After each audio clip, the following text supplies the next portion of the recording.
Fashion of the Christ. Passion என்ற வார்த்தை லத்தீன்ல பசியோ அப்படின்ற வார்த்தையிலிருந்து தாங்க வருது. அப்போ பசியோ அப்படின்னு சொன்னா அதோட அர்த்தம் சஃபரிங்.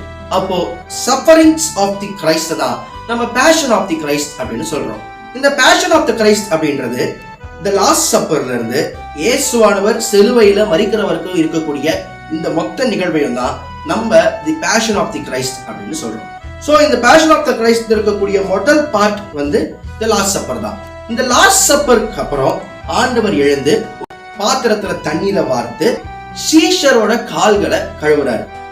கழுவுற இவரு சாதாரண ஆளா இல்லையே, காற்றையும் கடலையும் அவர் வார்த்தையாலே அடக்கினவர். வானத் மேனது சிங்காசனம், பூமி அவருடைய பாதப்படி. அவர் பிதா கிட்ட வேண்டிக் கொண்டாருன்னா 12 லேகியோனுக்கு மேலான தேவ தூதர்களை அவருக்கு அனுப்புவாரு. 12னா அப்போ 12னா 6000, ஒரு லேகியோன்றது 6000. 12 × 6000 72,000 தூதர்கள் அவர் வேண்டிக் கொண்டா வருவாங்க. இன்னும் வேதம் சொல்லுது, தண்ணீர்களை தமது கைப்பிடியால் அளந்து வானங்களை ஜானளவாய் பிரமாணித்து பூமியின் மண்ணை மரக்காலில் அடக்கி பர்வதங்களை துலாக்கோலாலும் மலைகளை தராசாலும் நிறுத்தவர் யார்?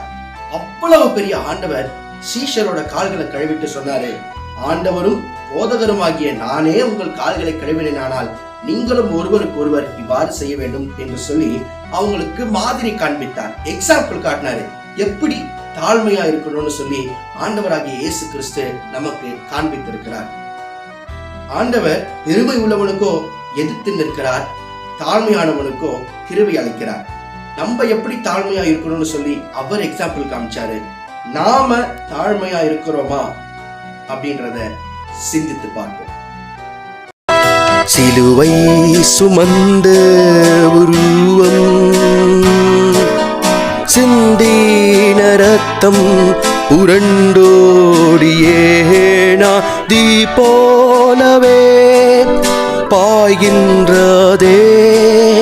நம்பி இயேசு அண்டை வா, நம்பி இயேசு அண்டை வா. பொல்லா உலக சிற்றின்பங்கள் எல்லாம் அழியும் மாயை, காணாய் நிலையான சந்தோஷம் பூவீடு கர்த்தாவின் அன்பண்டை வா. சிலுவை சுமந்த உருவம்